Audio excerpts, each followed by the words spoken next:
Hello there, everyone, and welcome to the Apples and Ginos Fantasy Hockey Podcast. This is week 2 of our new show called Trade Talks. My name is Brian, and I'm joined by Evan and Ryan. And today we'll be rolling through some of our favorite trade targets. We'll provide some trade grades on some real targets, real trades, and we'll highlight some of our players of interest in week 2 of your fantasy hockey season. Here we go.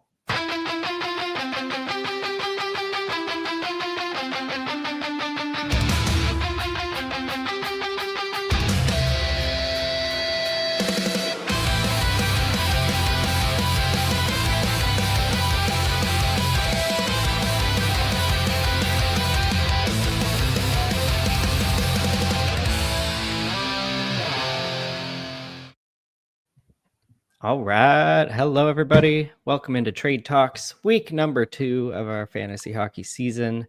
How's it going, everyone? Evan, Brian, how are you feeling? Fired up. Week 2, baby.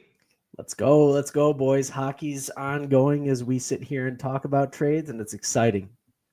Yeah. So, I think we can start off by, recapping. We're all in the Apples and Ginos Patron League, probably the most competitive fantasy hockey league in the world. So I'm in Tier 1, which is actually considered the World Championships, if you aren't aware.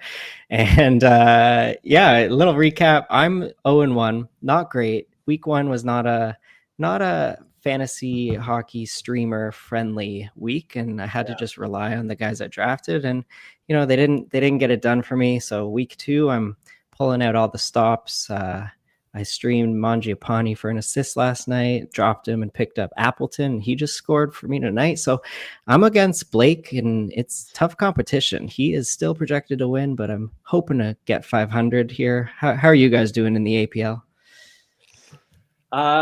You know what? I should start calling you Owen at this point on. 0-1, 0-2, keep it going. I started the season off strong with a nice 1-0 start. But to your point, it was not a great streaming week, so that had me stressed for sure. But luckily, I pulled my team aside. We had a team meeting. I talked to them. They performed, so happy with how that's going. Right now, I'm losing in week 2, but who knows? There's still plenty of time left, so I'll pull out the stops here. Evan, what about you? 1-0 for me. I think Ryan's kind of bringing up the rear here, but he is in Tier 1, so we got to give it to him there. I was 1-0. Not a great streaming week, but this week is much better. And to your point, Brian, I am down as well. But I did stream Tara Sink Show on that top power play of Minnesota, so I'm enjoying that. Plenty of room left to stream here, and I'm looking forward to that. All right. Get into some right on. Yeah, let's do it. So, Evan, you want to take us away on this first one? Yeah, let's do it. So we got the Neanderthal Brady Tkachuk here on the YouTube if you're listening. But Brady Tkachuk is set to miss at least 4 weeks. Pretty disappointing stuff because he was drafted pretty high, end of the first, early second round most of the time. We don't really have much specifics on the injury, but I did see some information that he's getting a second opinion to determine if he will need surgery. Not what you want to hear from your top round pick. So, and I wouldn't say he's like terribly injury prone. He's pretty sturdy, but he bangs out there. But it's the Roman Yossi.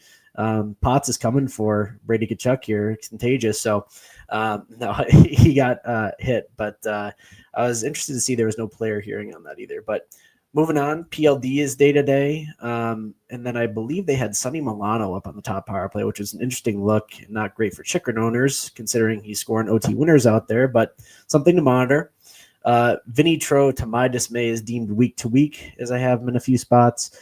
They put him on LTIR, so he's eligible to return November 1st, which I guess if he came back then it would be okay, but still, again, not something that you want to see. He was, I think, up to like 284 games played straight without missing a game. So one of the more reliable players gets injured, and the New York Rangers look dead without him. Not that they looked that much better, but certainly concerning, and they need him back bad. And I don't think the Lafreniere experiment on power play one's working out so far, but I don't think that's truly just on him.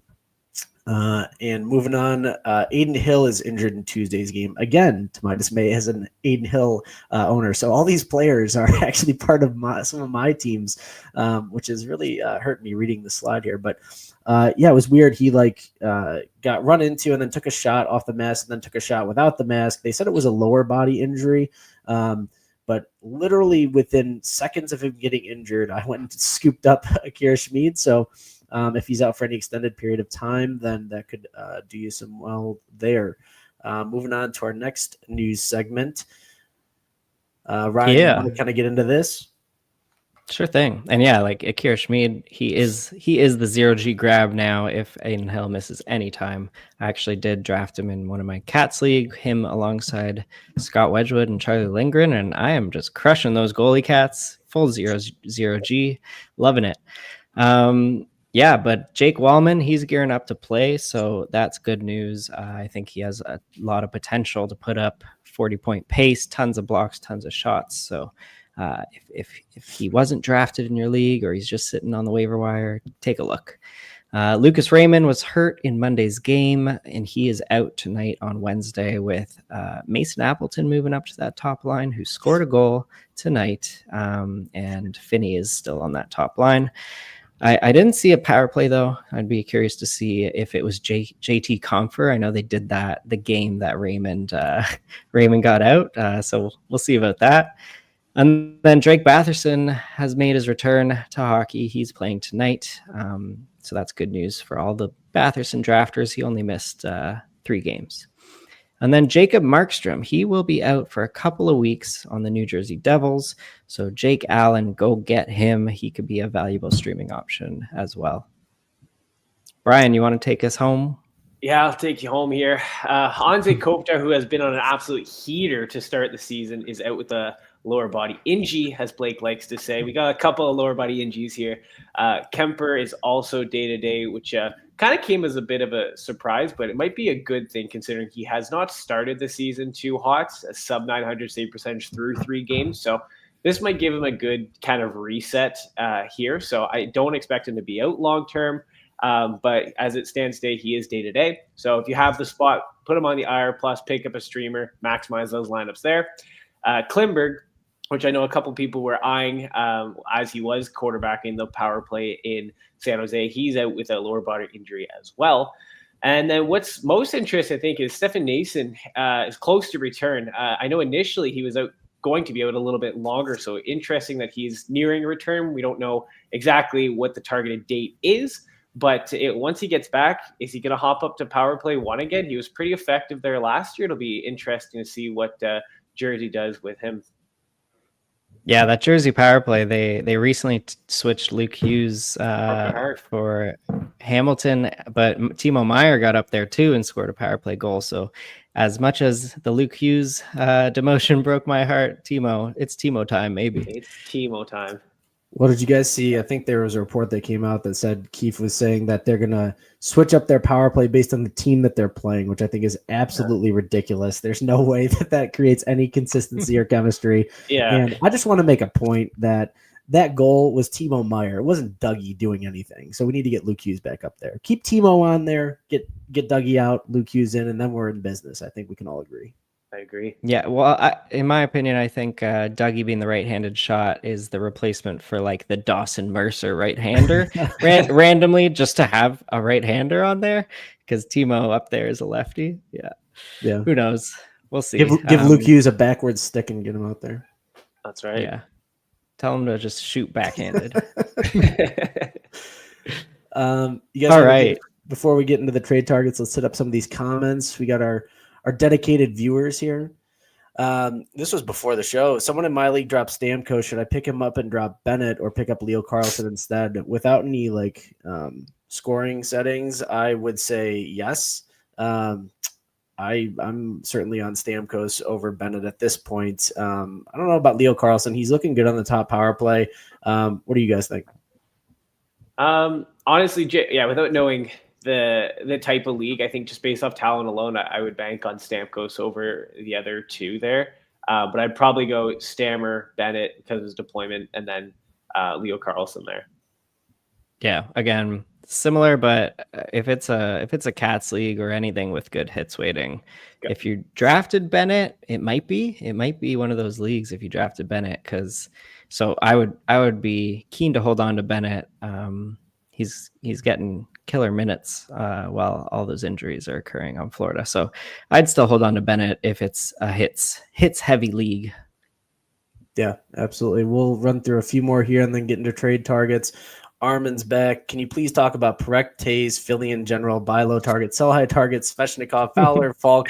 Who would you trade to get Lacombe? Who would you trade to get Michkov? A lot of info there. In one Briefly, I'll go through it. I love Parekh. I picked him up in the spot, gonna hold him. Dave, I'm assuming he means Davon Tays, but maybe not. Yeah. Jonathan Tays, I have no interest in. Davon Tays still good. Philly in general, we'll get into that later. And then some buy low, sell high. We'll also get into. Sveshnikov's interesting because he's not doing much, but neither are a lot of the top players in Carolina. Fowler and Falk, to my dismay, they are doing what Ryan said they would do and running that split power play. So it kind of demotes both their value, but I don't have much to say there. Who would you trade to get Lacombe? We'll get into that. Who would you trade to get Michkov? We'll get into that as well. Ryan, Brian, anything to say about that, or you guys want to move into the trade targets? You covered it. You crushed it. I just want to touch on one more Armin question here. What to do with Donato and Zegras in deep leagues? Evander Kane potential pickup, and then he's saying that Benson is popping off. Benson has shorthanded assist and a power play assist tonight. I dropped Ryan Donato. He's on the third line and second power play. It's just not someone I want to roster at the moment. And I would pick up Zach Benson for Donato at the moment. So I just wanted to touch on that. Yeah. How about you guys? I would do the same, but I'd keep in mind if you need to maximize your roster spot, Chicago has the better, lineup this week. But other than that, yeah, I'd go Benson over Donato. He broke my heart with his deployment to start the season, and it was a pretty fast drop. Yeah, hard agree. And I'll just say that, Buffalo has been terrible, and the day they decide to go off with their goals is against Muralainen, who I've picked up in a lot of spots. So you love to see this kind of stuff. Their power play is 3 power play goals tonight after going, I think they were 0 for 11 or 12. They're cooking. Jason Zucker getting to work. Another guy, him and Benson look like some good targets if Buffalo can actually get it going offensively. 5-2 right now. All right, so let's get into some of our trade targets here. We each have 2 who we might be taking a look and seeing what we can trade for them. So my first trade target is Jackson Lacombe. It seems like I was a little bit lower on Jackson Lacombe to start the season. I had him projected for less than 50 points. And then he got paid. He got that huge contract and really solidified himself as the number 1 D-man in Anaheim. And that's the minutes he's getting. He's getting 15 minutes of average time on ice so far in the Anaheim's 3 games so far, which is, I think, good for 3rd or 4th in the league at the moment. So he is their number 1 guy. He is a top defenseman and will be played as such. He only has 4 shots on goal in 3 games, but he has 25 shot attempts, which is crazy. It's huge. It's so he's shooting into blocks. He's missing the net, but he's still getting those attempts on net. Last season, he hit the net on around 40% of his shot attempts. So I think that'll regress back up and he'll get a lot more shots on goal, a lot more chances. And of note, 3 of those 4 shots on goal have generated rebound chances. And that's what you want to see from a defenseman. Diving deep into his on ice stats, really great on Anaheim so far. They're scoring a lot of goals when he's on the ice. They're scoring expected goals when he's on the ice, generating a lot of chances, but he has a 0% IPP. So he's been involved in no goals. Obviously, he has 0 points, but that will change. Last season, he had a pretty insane IPP of 53%, which was, I believe, 7th best among defensemen, way up there with the elite guys. I don't think it'll get to that point, but it's not going to be 0. And he's going to get in on that 3rd or 2nd touch a lot more than the 4th touches that seem to be occurring. So I will be going to Jackson Lacombe owners and seeing if I can pry him away, because I do think he is a 45 to 50 point pace defenseman the rest of the way. and with upside for more. Love that. Yeah, I mean, 25 shot attempts is pretty significant, and only 4 getting through. That's like the fact that he has the confidence to keep firing the puck. A couple of them are going to get through. That alone, without looking at everything else, he's on the ice for half the game. So yeah, I love that. 0% IPP, is that bad? Yeah, and IPP, again, if anyone doesn't know, individual points percentage. It's the percentage of goals that you factor into on a goal or an assist when you're on the ice. Just in case anyone doesn't know that by now, but you should know it if you're an AAG listener. That's right. Speaking of IPP, Vladimir Tarasenko, I think he's at a 50% right now, but we'll get into that. Vladimir Tarasenko, I think is someone I'd be interested in targeting for the short to medium term until the rest of the team kind of gets healthy. I'd assume that he'll be booted off the power play at some point, but until that happens, I want to ride the hot hand. Minnesota's power play has been so good. Kirill the Thrill has been lighting it up, and Tarasenko has been reaping the benefits because of it. His time on ice has been increasing each game, but I was watching the game even, I think it was yesterday against Dallas, and it felt like they were on the power play for the entire third period. So that does help with his time on ice. If you're taking a look at him from a rostering standpoint, he does have that dual eligibility, which is very helpful, of course. Left wing, right wing. Power play points can be hard to come by, and he, as long as he's on power play 1, will definitely be getting a hand in that. So I'm keen on jumping in on the Tarasenko train from the short to medium term hold, and then maybe looking to kind of trade him while his value is at the highest, which could be right now or into the next couple of weeks. What do you guys think? Yeah, no, I like it. I streamed him this week, and I'm reaping the benefits. So yeah, he's getting involved in that power play. You want a piece of that power play. Basically, it's the best power play right now. So, and with Zuccarello out until probably at least December, you would think they said 7 to 8 weeks to start the season. So he's going to return you some value for sure. And I think everyone kind of slept on him with that Zuccarello injury. So great stuff. Yeah, I love it too. I mean, we'll see if he stays on that top power play. As long as he is, he's worth rostering, I think, and streamer with benefits, that's for sure. That's right.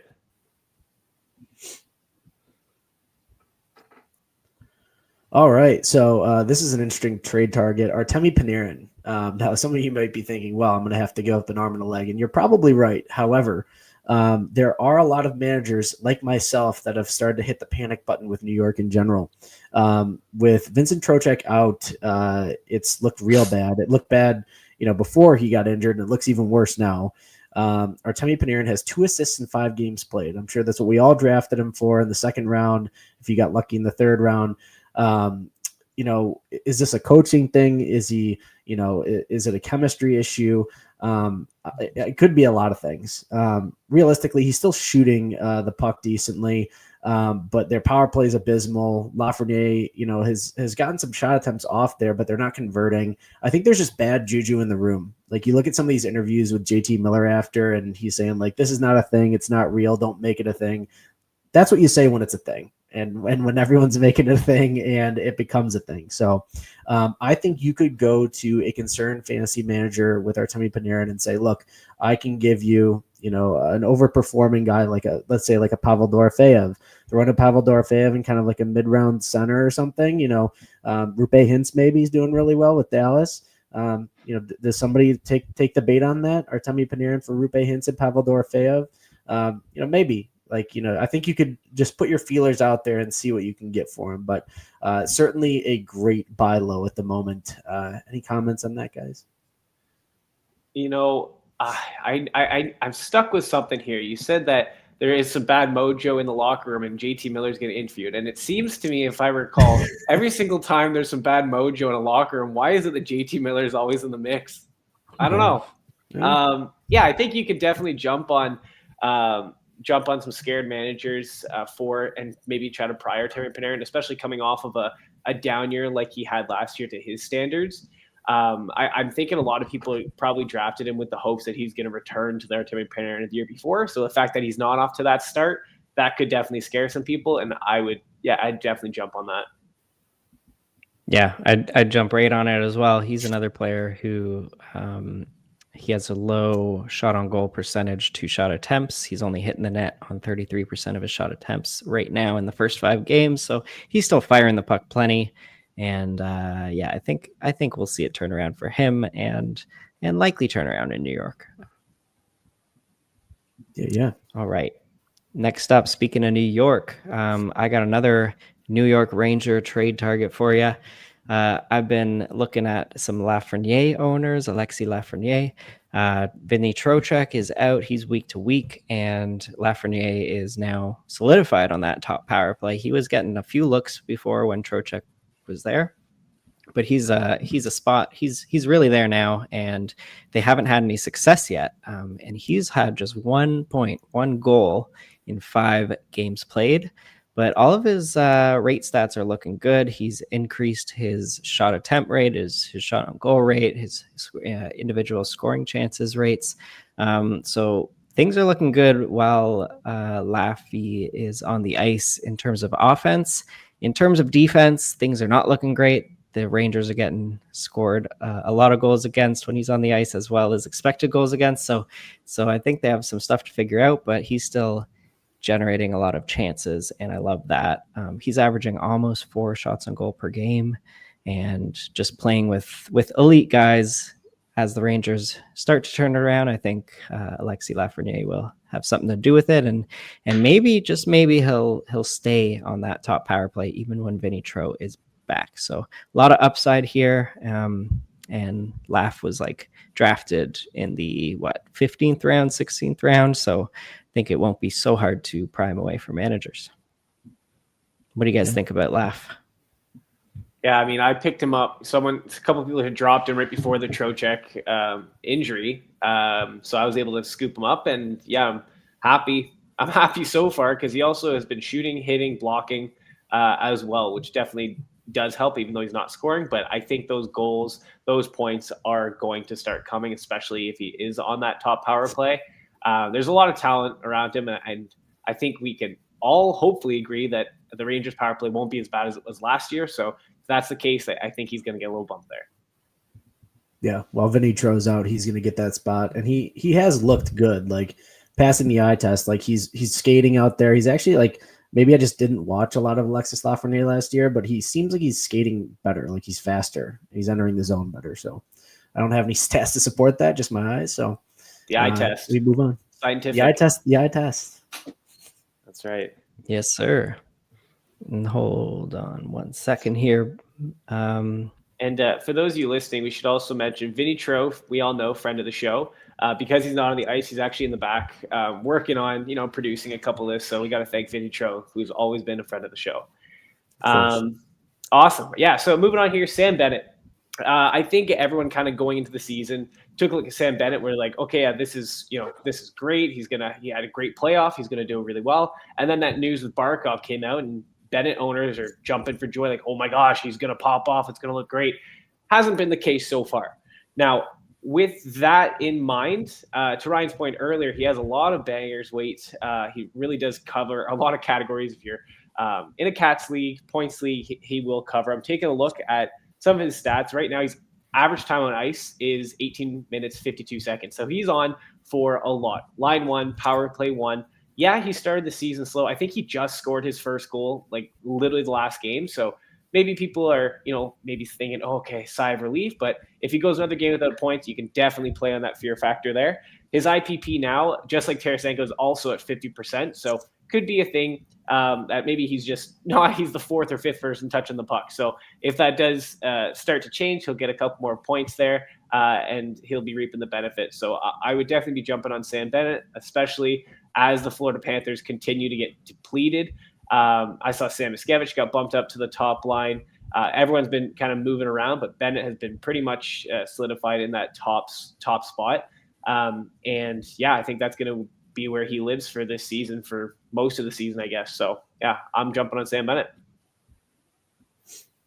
Right, I like that. And yeah, it's like you're drafting him in bangers leagues a lot, and he is even tonight, I think he has 2 shots and 2 hits through 2 periods, and he's basically averaging a hit and a shot every period of play, and I like that in bangers leagues. And the offense just hasn't come yet, but it will. Like, he's going to get 50 points. That's what he is. He's not going to do much better than that. He's not going to do much worse. And I think if you go to a manager who drafted him in a bangers league, and maybe he also drafted a bunch of other guys who can hit, and you can say, hey, you have hits covered. You won hits by like 20 last week.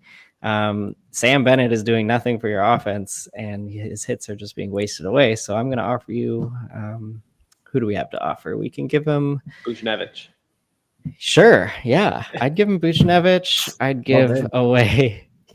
Yeah. I'd give away maybe who else was crushing it. Was it? I don't know. It's hard to think who I'd give away when I have without looking at your lineup. Yeah. Or one of your lineups. Yeah, I know. Yeah. Maybe Mason Appleton. I just took him now. That wouldn't fly. That wouldn't fly. Yeah, no, Sam Bennett's interesting to me. As a Sam Bennett owner, I am starting to get slightly concerned. So, Brian, you saying this kind of helps put me at ease a little bit. I think my concern is that I was under the illusion that Sam Bennett is a 50-point guy with great perfs, right? But then you give him this expanded role, and what is he going to do with it? And I guess the doubt that's creeping into my head is that he's only a 50-point player, and even with an expanded role, he's not going to expand on those points. I guess is my one concern. My second concern is that Florida is switching around their lines. And, Sam Bennett's used to playing with Matthew Tkachuk, and they had really good chemistry.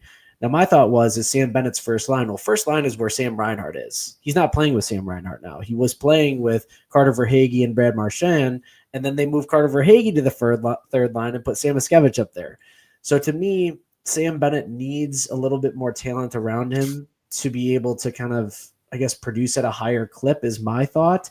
But I still think you hold him, and you certainly could go buy low on him now because he does get those perfs like crazy. And, I think he will start scoring in bunches. It's going to be something where he puts up like a 2-goal, 1-assist game, and then everyone's going to be like, oh, why did I trade him or get rid of him?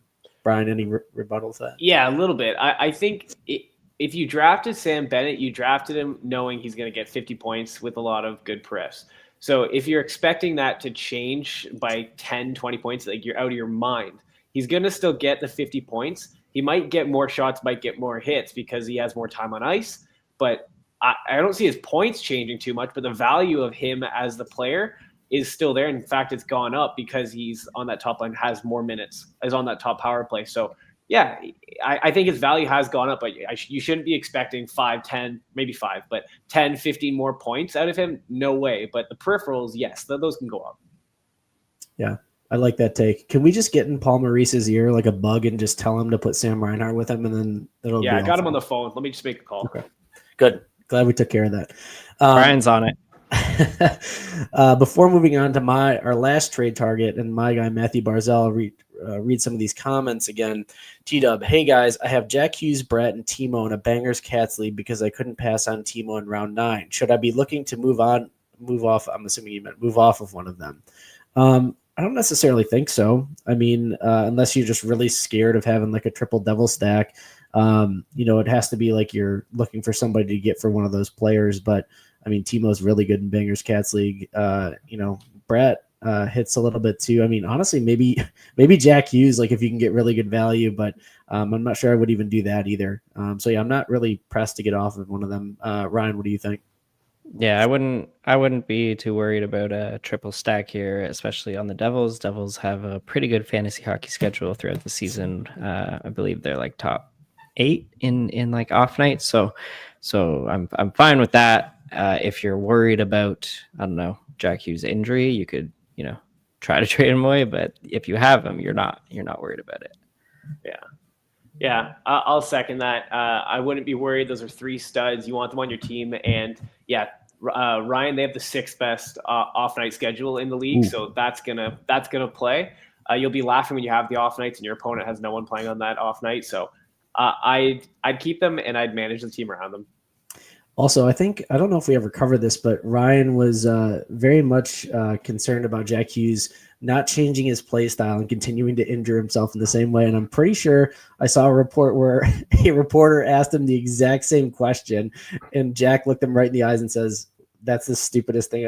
I'm paraphrasing. He's like, "That's the stupidest thing I've ever heard. Like, why are you going to ask me that question?" So I really wish that was Ryan that had asked him the question in person. Wow. But everybody, all right, I'm trading Jack Hughes away. He is not taking anything I say seriously, and he's gonna go flying into the boards in 10 games, maybe. I wish nothing bad to any hockey player, but if Jack Hughes doesn't take my advice or that reporter's advice, who knows? Who knows what'll happen? All right. And then we got Brendan. What do I do with Shea Theodore? What trade value does he have? I think that's an interesting question. I think you hold Shea Theodore for now. And my thought with that is nobody wants Shea Theodore because he's not on the top power play right now. Now, when Mark Stone inevitably gets injured and Shea Theodore can get on the top power play, then you have something.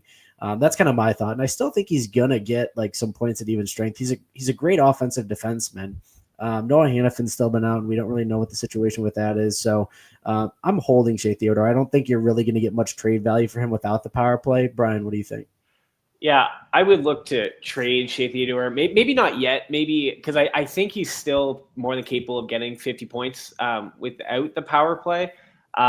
He's just very talented offensively. Vegas is stacked at forward, so he's going to get a couple apples here and there. But yeah, it definitely hurts his value not being on that top power play and the fact he doesn't really have great peripherals. To your point, Evan, yeah, Mark Stone, it's not a matter of when or not a matter of if, but when he gets hurt. And if that's the case, he could slide in there. The only thing is that he and Marner would both be kind of quarterbacks of the power play. So I don't know how that'll work. But I think I would wait for him to get a couple of points, and then I'd look to trade him personally.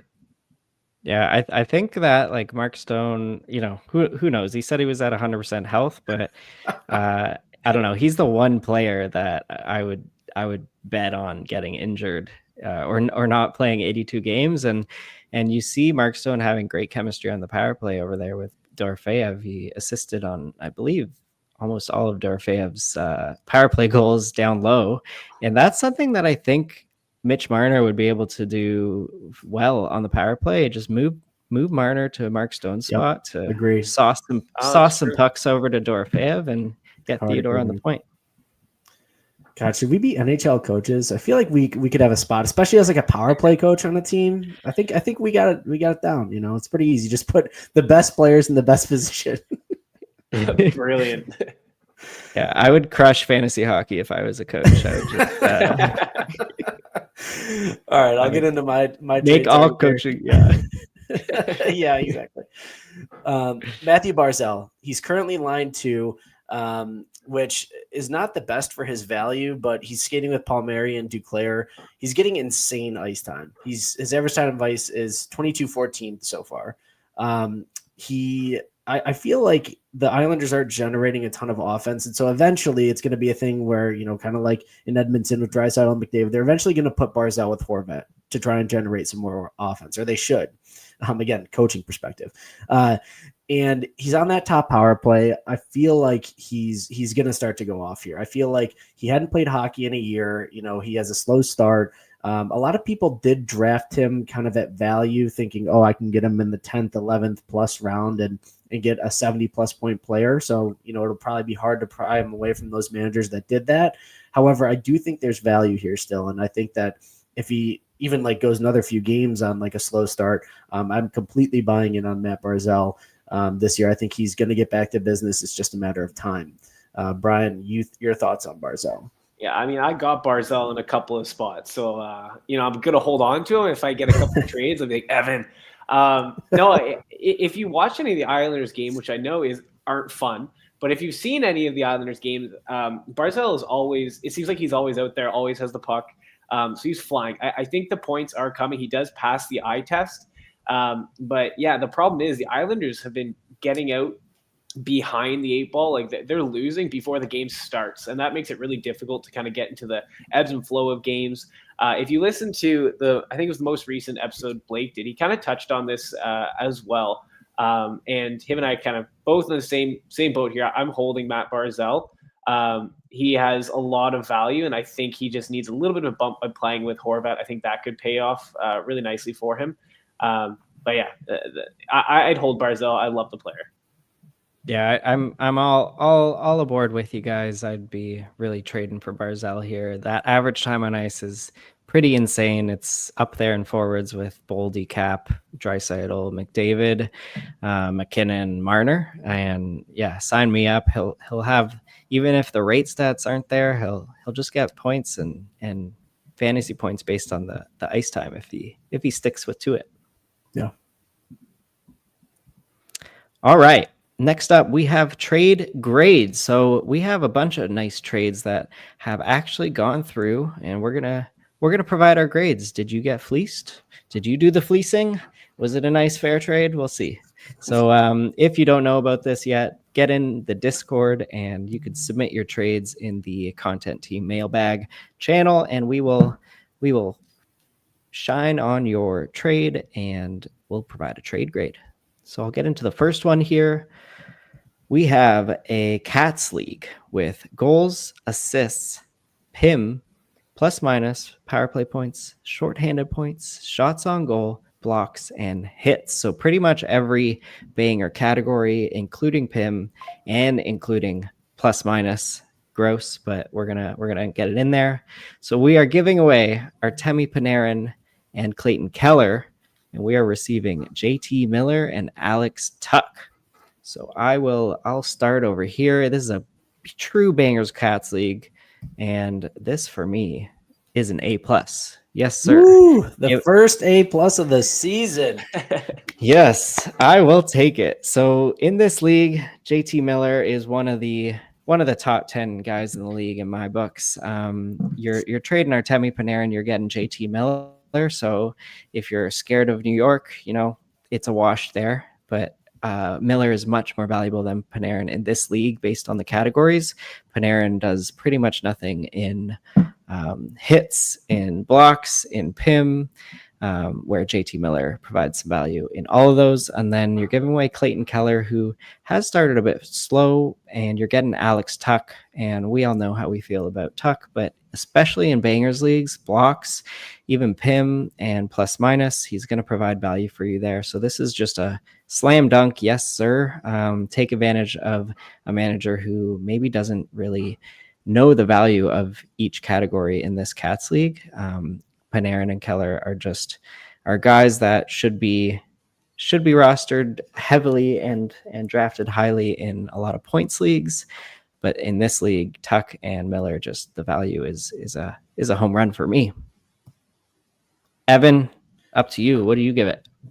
Yeah, I'm going to give this trade an A. I mean, I'm a tougher grader than you, I guess, but giving out our first A+ this season, you know what? I don't really disagree with it at all because it's a great trade. I agree with everything that you said. I think really this is just a know your league, know your categories, know your settings. I mean, this is just a straight up just, domination in the trade. You're getting two of like the best category coverage players, and you're trading for guys that they're going to get a ton of points, albeit like assists, but they do nothing in terms of category coverage outside of shots. They don't hit, they don't block, they don't get PIMs. So, this is great. I give it an A. Interesting. And Brian. Interesting. Lower and lower. Yeah. Who's next? They're going to have a C here. Yeah, Evan, you say you're a little bit harder of a grader than Ryan. I guess the hardest grader. I'm the teacher you hated going to, no, I actually like this trade. I like this trade a lot. But I don't love it only because I think points are the hardest to come by. In fantasy, goals, assists, points, power play points, those are the hardest to come by. And I think Panarin and Keller, those two have a higher ceiling than Miller and Tuck. Simple as that. I know that Tuck is my favorite. JT Miller is great. They cover everything else. But I just think it's harder to come by actual points. And for that reason, I'm not in love with the trade, but I like it. Yeah, and that's really represented in your grade. And I do want to go back here. Points, like actual points, is not a category, so it really does help. I should specify. Like the peripheral categories. Let's say goals, assists, not points, so just goals and assists, and then we have PIM plus minus, shorthanded points, shots, blocks, hits. We have about 6 peripheral categories to go along with power play points, goals, and assists, which would be like 3 of those main categories. So yeah, And I just love shorthanded points for Tuck. Yeah, love it. Shorthanded points. Yeah, Tuck, he had what, 8 last year, I think? Yeah, he's close to He leading the tucked league. in a few. Yeah, he did. Whoa. I will say, I guess the plus minus will hurt him a little bit, but there's the B. Well, no, I think Tuck, he's going to be one of the rare plus players on Buffalo, even if Buffalo's bad, where Keller plus, and Panarin. plus 2. yeah, really. All right, moving along. We have our next trade. So this is in a points league, 12 team, where goals are worth 3 times as much as assists. So goals are worth 3, assists are worth 1. Power play points 0.5, shorties are 1 extra point. A hit is 0.3, a block is 0.2, and a shot is 0.2. And then additionally, you get 0.1 for a penalty minute. So we are giving away Jesper Bratt and Luke Hughes. This guy just hates the Devils. And we are receiving William Nylander and Mackenzie Weegar, also known as Mackenzie Weegar. There's no space in between his first and last name there. So we're going to call him Mackenzie Weegar. And yeah, I really like this trade. I'm giving this one an A+ as well. I'm just handing out beautiful trades here.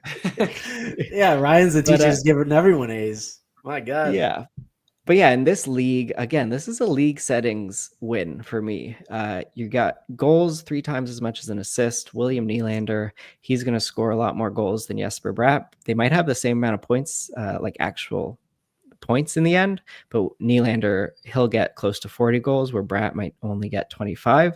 Similar with Luke Hughes, Weegar, I think they're similar players in the goal category. Like they'll both hover around 10 goals. Luke Hughes probably will get more assists, but in this league with PIM, blocks, shots, hits, like Weegar, he was one of the top 5 defensemen when I plugged him into my preseason projections with these points targets. And Luke Hughes, I had projected for 61 points, and he was way down at 170.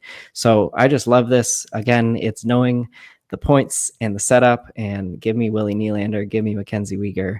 I will give that an A+. Wow. Yeah, no shot. So Evan's Edge is going to give this a B.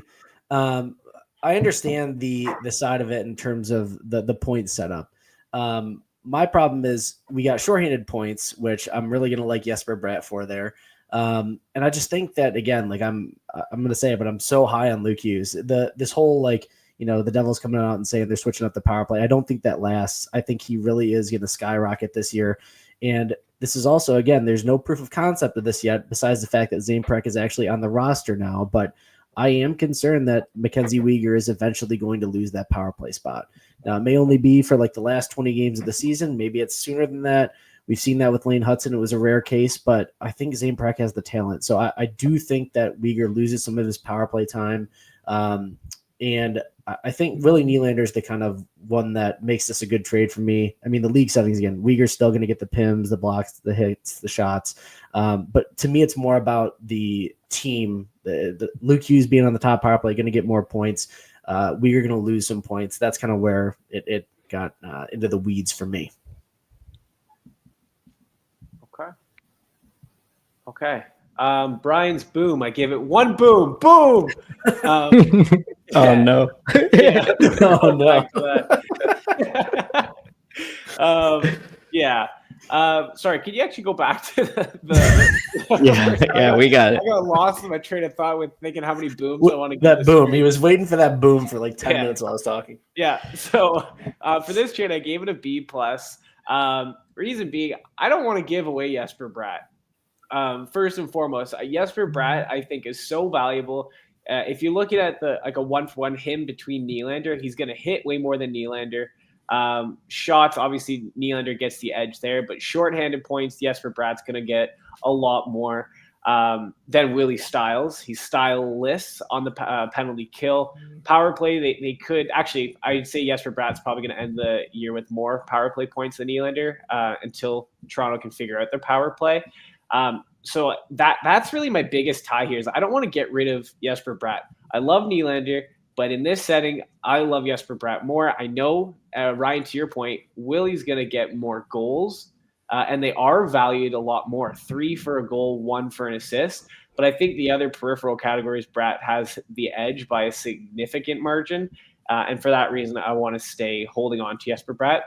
Luke Hughes, Mackenzie Weegar, I'm kind of in line with Evan there. I'm a lot higher on Luke Hughes. I'd rather hold on to him. I think he's going to get more power play time as the year goes on. And I think as the year goes on, Mackenzie Weegar might start to even get a little bit less if Zane Parekh starts to play and, live up to that potential. He was on the ice for a 6-on-5 yesterday, or 6-on-4, I think it was, but he did fumble the puck a couple times, rookie mistakes there. So who knows what that'll be, but my sake, I'll hold on to Jesper Bratt and Luke Hughes. So 1 boost. So are you?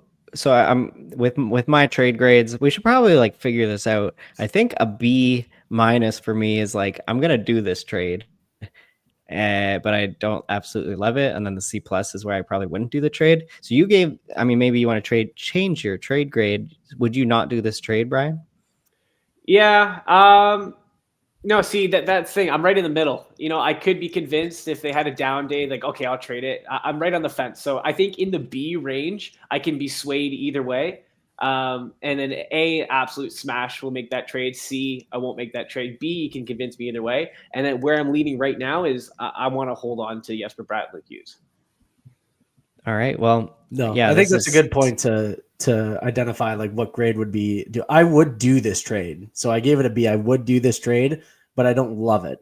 I think that's kind of where a B comes into play. With these settings, I would do the trade, but I wouldn't love it for the reasons as discussed. But to your point, Ryan, I think we could say a C is you're kind of you're not doing the trade, but you wouldn't hate it if somebody else did, or you know what I mean? It's not a veto-worthy trade. It's something that could go through, but you're not necessarily doing it. B would be you do it, but you're not necessarily excited about doing it. And A is you're smashing the accept button. Yeah. I'm smashing accept here. I might even counter and toss in a third guy over here to give away just because I think it's a little unfair. Yeah, I'm smashing it. All right, let's move on here. Our third trade grade, we have pretty much a couple points with face-offs as 0.1. So just a face-off bonus here. We're giving away Wyatt Johnston, Nick Ehlers, and Zane Parekh. And we are receiving Joel Eriksson Ek. Jonathan, where did I get Jonathan? When we have Jeek up there, I just got to make up first thing. We're also receiving Alex Tuck and Pavel Dorofeyev. So this is someone is really buying Dorofeyev and really selling high on Dorofeyev. Who knows what the conversation was like? I'm giving this trade an A-. So I really like this trade, not as much as the previous two, but I like it. You're receiving Eriksson Ek, who has a big face-off boost compared to Johnston. Otherwise, I think they're similar value. So I think Eriksson Ek has the boost there, especially with Minnesota's top power play just crushing it, and maybe they're going to be the top power play throughout the season. Who knows? I would rather have Eriksson Ek right now over Johnston. Ehlers and Tuck, pretty similar value to me right now. A couple of points. Ehlers has been a little frustrating if you own him. He hasn't done really anything on Carolina so far. Alex Tuck, he is playing with Thompson tonight, and he's still on power play too. So it'll be that they're pretty even value to me. And then Dorofeyev is just a cherry on top here. The guy who's selling him, I don't know, maybe he thinks this is not for real, and Dorofeyev is just going to score 26 goals this season or 30 goals max. And they're just yeah, trade him away, sell high. But I would be buying over here with giving away Zane Parekh, who is probably barely rosterable. So I love this trade. A- for me. Evan, you gave it a B. I gave it a B, and I'll tell you why. So this was my trade, Ryan. So this was my trade in my league, and I was the one giving away Wyatt Johnston, Ehlers, Parekh, and I would be receiving Jeek, Tuck, and Doro. Now, shout out Zach, the manager that I traded with. We did get the trade to go through. However, it did get vetoed. So the trade eventually got reversed when too many managers thought that this was too unfair in my position. So to your credit, for your A-, a lot of people thought the same way. Now, the rationale was Wyatt Johnston in our league is center right wing eligible. He does win the faceoffs. And so last year he was averaging, as a higher end right winger, like a top 10 right winger. So Wyatt Johnston is highly valued in our league, and this manager really wanted him. I am in need of a center with Vincent Trocheck out. So I was going after Joel Eriksson Ek. This manager was super down on Tuck with Buffalo situation being the way that it was. He really needed a defenseman and wanted Zane Parekh. And then we kind of actually felt that Ehlers and Dorofeev were of a similar vein, but Ehlers worth a little bit more. So to me, I was definitely going to win this trade, I think, especially in the short term. I could see longer term it panning out if Zane Parekh actually ended up on power play 1 later in the year and Dorofeev falling off a bit and Nikolai Ehlers picking it up. But I do think I was winning the trade in general. So that's why I made it. But it ended up getting vetoed. So yeah, that's a good point here. I honestly ignored Wyatt Johnston's right wing eligibility here when I was comparing their faceoffs. It's like, oh yeah, that makes a difference here if you're getting Wyatt Johnston's faceoffs from the right wing. It's a great point there. Brian, how many booms? 3 booms. Boom, boom, boom. No, I don't know if you guys can see this. Can you see this okay? I'm reading off the whiteboard Brian has up. Fleeced him. Oh my God. No, Zach, I'm sorry, Zach. Zach, you got screwed here, man. The more I look into this trade, the more I'm like, yeah, I love what you're getting here, Evan. I think the only reason I didn't give it a higher grade now that I actually want to give it a higher grade is I don't want to part with Wyatt Johnston. Like I really like him. But now seeing how Ehlers is off to a really slow start, I didn't really like the way Parekh was playing when I watched him the other day. I'm an official scout naturally, right? So didn't like what I was seeing there. I'm getting Jeek back. I saw he was on a line with Kaprizov again. I love Tuck. We know what he can do. And Dorofeev could push for 40, 50 goals. Like, wow. You know what? Great job, Evan. Great job. Yeah, no, it was an interesting discussion. It was really more of a positional need thing as well, with the way that we kind of focused in on the trade. And I think this manager in particular, Zach, wanted to sell high on Dorofeev. He does not believe that he's going to continue at this torrid pace, obviously. And neither do I. However, I do want a piece of him. I do think Nikolai Ehlers ends up obviously outpacing and out producing Dorofeev. I think what this really came down to is this manager in particular was really low on Tuck, as was I. This was before Buffalo had scored 7 goals in the game, as they're up 7-4 against Ottawa right now, and Alex Tuck has a goal and an assist. So it's something for sure that I think I would have won the trade, but like I said, it got vetoed. So no more. Evan, you're telling me you don't think Dorofeev's 82 game goal pace is sustainable? He's on 102 goals, 82 games. You don't think that's sustainable? I think he might dip down to 80 goals, but we'll have to wait and see. Yeah, no, he's obviously off to a torrid start, but as long as he's on that top power play, I think he's got a 40-goal lock. Yeah. All right, we can move along to our last trade grade of the evening. We are in APL points. Everyone here should know what those points are. We are giving away Jared McCann and Frank Nazar, and we're receiving Jake DeBrusk and Brian Rust. So for me, I don't like this trade at all. I am not doing this trade. I'm giving it a C-. I am a big Jared McCann fan. I think he has a lot of potential, and all he needs is the minutes. And he's shown that he could be the guy for Seattle. He is doing pretty well this year so far, and I have him for a 70-point pace, so I love him there, and I love him a lot more than Brian Rust, who has returned from injury and is on that top power play in Pittsburgh, but who knows what Pittsburgh is going to do and how poorly they might play.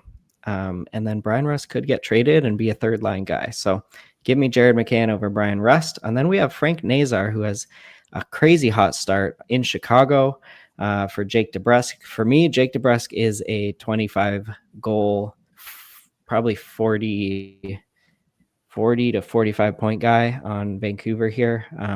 And Nazar has tons of potential for more, and I just really like Nazar's ceiling. So I'm liking our own players too much to give them away right now, and that's why I gave it a C-. Evan. So I gave it a B+, so I would make this trade, and I'll provide a little bit of context that was probably slightly lacking here. This manager made this trade because he did have too many left wings and center-only players, so it was a positional need swap as well, because Brian Rust is a right wing and Jake DeBrusk is dual eligible.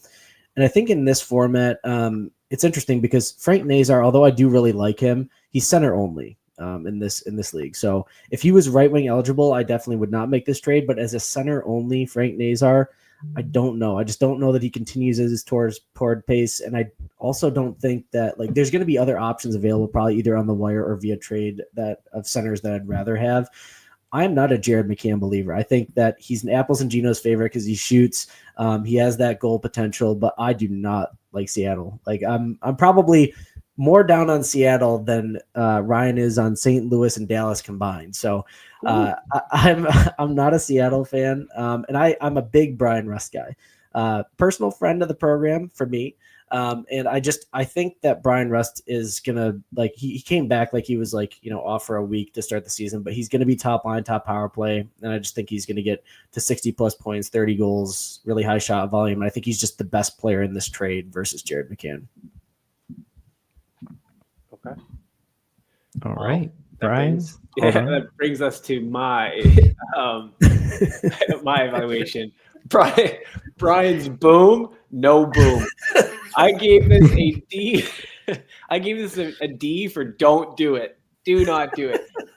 Couple of reasons here. Jared McCann is, every year we've been pretty high on him, and this year he's actually really hot to start the gate.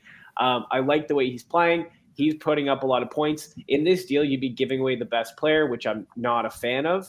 I was a big fan of Brian Rust last year. I'm not a big fan of him this year. I think Pittsburgh is going to be even worse than they were last year. The fact that he's already started the season coming off an injury, he's been hurt once or twice before. He's probably going to get banged up again, and I think the value is just going to be there a lot more with Jared McCann. Now, when we take a look at Frank Nazar, Jake DeBrusk. Nazar signed that contract last year. Obviously, Chicago, I think it was last year. Chicago obviously believes in him. He's going to get the opportunity. Jake DeBrusk, he's been around for a while. We know what he is. He is not going to, have a massive breakout. So for that reason, Brian's boom is not here. I gave it a D. I'm keeping Jared McCann and Frank Nazar. Keeping your role as the hardest grader here as well with that D. Yeah. Yep. It is what it is. All right. So we have a brand new segment here on the Trade Talks show in week 2 here. We are doing some fantasy hockey court. So I'm acting here as the prosecutor, and I am prosecuting Matvei Michkov. You are on the stand, and you are charged with willful neglect of my fantasy team. That's for sure. So Matvei Michkov, what we're doing here, I'm going to prosecute him. Brian is going to act as Michkov's defense, and Evan will provide a ruling as the judge on the case. So here we go. Matvei Michkov, my expectations for you were sky high going into the season. Tortorella is gone, and Michkov will shine. Those were my thoughts, but turns out Rick Tocchet is just John Tortorella, but a little bit nicer, it seems. so he's doing all the same tricks that John Tortorella was doing. He's benching Michkov for like half a period at a time. He's only played Michkov for around 14 minutes per night and I had that up at 17 to 18 per night, so that just absolutely crushes my expectations for Michkov. And, this is Rick Tocchet. There's nothing that I see changing here. It's only 3 games, but I'm going to overreact, and I'm going to say, Michkov, you are not the 70-point guy I thought you would be. You are not the 60-point guy, and you might just be a 50-point guy this season, and I will be trading away you as well or even dropping you. We'll see. So yeah, you are charged with neglect of my fantasy team. Brian, what's your defense for Matvei Michkov? All right, before I get into the defense, I think, side note, I think if we do the hockey court, we got to get a little music segment and go on, like, I was thinking the same thing. Okay. Anyways, let me get into character here. Your Honor, I object. This is clearly a ploy by the prosecutor to paint my client in a poor image. I believe he's looking to take Michkov for his own team. Clearly defamation of character. Okay? Now, let's get into the nitty-gritty. Last year, Michkov did exactly what he's doing now in waves. He did this more than once, more than twice. It felt like every other month, maybe. He'd go a few games, even get scratched a couple times by torts, which he hasn't, knock on wood, hasn't yet. And then he'd explode for a couple multi-point games. Right now, line 1, power play 1. I don't think he's playing connecting. If he can get back up there, great. Yes, his on-ice shooting percentage on his team, while he's on the ice, I should say, is 14.3. So his whole team isn't performing too hot just yet. In comparison, you look at another teammate who's drafted a lot, probably a little higher, Konechny. He only has 2 assists. Further to that point, Konechny's on-ice shooting percentage is only at 13.6%. So even less than Michkov, yet he has 2 more assists. So the way I see it, the way you all should see it, he's adjusting to his new coach. It'll take some time, patience. Do not jump ship with him. His average time on ice is low. Yes, Ryan, to your point, it's 14.43. But that should change or could change once he gets a point or 2 on the board. So his coach is sending him a message. His team, they're struggling with I want to say new look, but new system, I guess, under Talkit, new coaching, different preferences, and that'll take some time. And for that reason, I think you should hold on to Michkov. Your Honor, I rest my case. Evan, Judge, Your Honor, can I have one more point over here? Yes, please approach the stand. Thank you. I swear that Matvei Michkov has not shot the puck at all in these 3 games.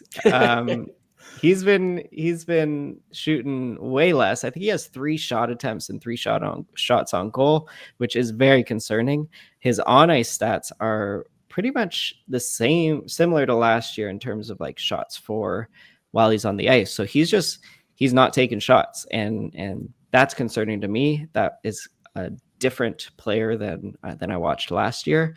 And these 3 games, again, I'm gonna overreact, and I'm just super worried here because he's not shooting the puck and he's getting less ice time, and Rick Tocchet is a fantasy drainer. That's what he is.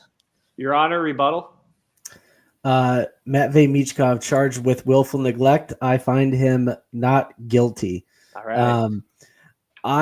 It's interesting with all of this. I went to a manager in one of my leagues that owned Michkov and tried to sell him on everything Ryan just said. I even showed him the picture. There's a picture floating around on Twitter of Michkov looking a little heavier this offseason, and said, man, look, he's got the American food. He's done, I think there's some cadence to what Ryan has said. I think there is cause for concern. There's no doubt with his ice time, his lack of shot attempts, but it's very early. I think the talent is there for this player. He's going to get deployment. He has to be playing with Konechny and on the top power play. I think the points are going to come. To Brian's point, he did have some spurts even with, Tortorella last year of these, really good games like for a week with multi-point games, and then he would go 3 or 4 without any points.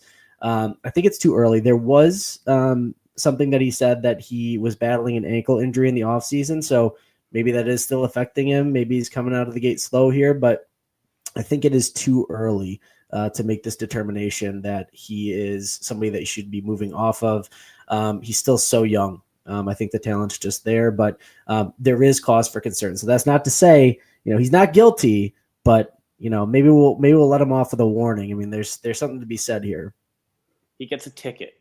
You got to pay a fine. All right. It's a hefty fine, but he's got to pay it. I accept. Thanks for defending him and talking me off the edge a little bit of overreacting. Yeah, no problem. You guys want to get real? We got a lot of comments we've been skipping out on. People want to know some things. I'll kind of rapid fire some of these. Cutter Gauthier or Kreider or both? I'm assuming he means hold. I certainly would be holding Cutter Gauthier, and I would take Gauthier over Kreider. I don't think Kreider's necessarily a hold. I think he's just doing well to start the season, and that's great. But I'm not really interested in Chris Kreider. Cutter Gauthier had 9 shots, not the game just past the game before. Like whenever someone puts up 9 shots in a game, like that's all right. I'm holding Cutter Gauthier. Nice, Ryan. Yeah. Same thing. Cutter Gauthier is absolutely crushing it. He's shooting the puck every time he touches the puck, and I love that. I got ridiculed for saying he could get to 40 goals this year, and I just want to keep saying that on record. Again, rapid fire thoughts on Pettersson as a trade target. I am majorly out on Elias Pettersson and the Canucks as a whole, to be honest. And I know it's very early. I wasn't big on drafting him this year. A lot of people think they're getting him at value. I think the Canucks are complete frauds. I'm sorry. Pettersson, all right, the Vancouver Canucks can't score. Next. Let's see. Timo Meier plus John Carlson or Dylan Holloway plus Jackson Lacombe. Bangers, Cats, goals, assists, points, power play points, shots, hits, blocks. That's an interesting one. I'm going to take the Dylan Holloway, Jackson Lacombe. Wrong. Timo Meier, John Carlson. All right. Ryan, be the tiebreaker. I'm sorry. Can you put it back on the screen there for a second? Yeah. I missed. This is I missed rapid questions. Rapid fire. Oh, give me. Oh, that's really a B minus. That's a B minus for me. I'd go either way. I don't know about that. You got to pick one. Okay, give me Timo Meier. Oh no. Okay. All right. I like that though. All right. How long are you holding Nichushkin for, and would you consider connecting a buy low, and who would you use to trade for him? Bangers Cats League. I would still hold Nichushkin, although I did drop him in a spot where I just had an immense amount of forwards. I think he eventually will get onto the top power play, although his ice time is certainly concerning in his lack of production thus far. He still looks good out there, even on the second line. Konechny, certainly. Yes. Sorry, a quick question about Nichushkin before we get to Konechny. Would you consider Nichushkin a buy low candidate? Sure. Yes. And would you consider Pavel Dorofeyev a sell high candidate? Now, remember when we talked about this trade, Ryan, earlier in the year? Has your tune changed? Who would you rather have right now? I'm just curious. Just curious. Okay. So you wouldn't accept a trade if I offered Val Nichushkin straight up for Dorofeyev? I don't believe that I would. Okay, just checking in. And to be honest with you, I think the whole of that trade was Marty Nikas and Pavel Dorofeyev for Nichushkin and Yossi. So yeah, I probably should have pulled the trigger there. You gotta strike while the iron's hot, my friend. And then Konechny a buy low. Certainly, I love Konechny. If somebody's willing to sell him, absolutely would. I don't really know who I would trade for him straight up, but he's definitely a buy low. Brian, I'll let you take this one right off rip. Would you swap one of Olivier, Parekh, Zegras, or Donato for Benson, Drysdale, Zucker, or Couturier? Standard Cats, including hits, blocks, and plus minus. That's an interesting one. Ooh. Okay, for Benson, Drysdale, Zucker, Couturier. Zucker, I feel like you can always get him off the waiver wire. Same with Couturier. Drysdale, I have no interest in. Benson, I have some interest in. I'm not too big on Parekh right now, to be honest. But I don't know. It depends on how deep your league is. Like, I feel like Olivier Parekh and Zegras can all be streamers, and you can replace them with all those guys. I wouldn't go for Donato. His deployment is horrible. Benson looks good right now. Drysdale, I'd stay away from. Zucker, I would stream him on a good schedule. And Couturier, I guess, strike the iron while it's hot. He's been on a heater. So, yeah, I'd pick him up. Yeah, similar for me. Like, I would drop Donato, Olivier, Parekh over there, and I'd be interested in Benson, Zucker. You know, they just had crazy nights tonight, so I'd be interested in both those players. Ryan, I'll throw it to you this one. Is it too early to overreact on dropping Svetch in a 10-team points league? Overreact? You're asking me, the one who's overreacting to Michkov over here? But no, I in a 10-team league, so that's pretty shallow. Probably, yeah. Again, I think it is a bit too early. I think it's too early to overreact on Svetch and Ehlers. Ehlers more so because he has more potential and he's playing on that top line. But Svechnikov is not playing on that top line. He's just on that top power play. I'd give it another week or so. And if he doesn't, pop off a little bit or give some signs that he is generating plenty of offense, I would probably cut ties in a 10-team league. Yeah, 10 teams is pretty shallow. You could probably find a replacement there. But to Ryan's point, I'd hold him for at least a week. Absolutely. And then last one here. Thank you, everyone, for all the comments. We'll continue to go over these. Appreciate them. Would you trade Velarde for Bennett in a Bangers Cats with no PIMs or face-off wins? For me, I would. You would be getting Bennett? Yes. Yeah, absolutely. Velarde relies a lot on efficiency. I think that I had him last year, for example, and there was times where I would get a whole stat line of donuts, and then I get another stat line with, a goal, 2 assists, 2 power play points, 2 shots, and it was great. But Bennett, he's never going to have zeros. At least he's going to hit. He's going to shoot. I'll take Bennett. Right. Yeah, and give me Bennett all day. I got nothing else to say there, but Armin had another point of what kind of player should we send to get Lacombe. It's tricky unless you're talking 1-to-1, but I think if you want to send some 1-to-1 offers, like you could try Drew Doughty, maybe Nikishin, or another player that's just hot that you think might get 40 points in total in the season, where Lacombe I think could get 45 to 50. What about one of the St. Louis Blues, Fowler? And that other guy, Falk, who broke sure. That other guy. Yeah. Give me Lacombe for both of them put together. There you go. Boom. All right. Right on. Great job. Thanks everyone for the comments. Keep them coming, and get those trade grades in there. We want to grade your trades. Moving along here, we have a little bit of a watch list. Brian, you want to take us away here? Yeah, sure. First of all, Pavel Zacha. I know that Lindholm went pretty nuclear in the first week, but Pavel Zacha has been no slouch in himself. So I think if you're looking for a streamer spot, you can fit him in. He's usually center left wing, which is very valuable. He does get some exposure sometimes to Pasternak. He played really well with Pasternak last year, so if he gets more, great.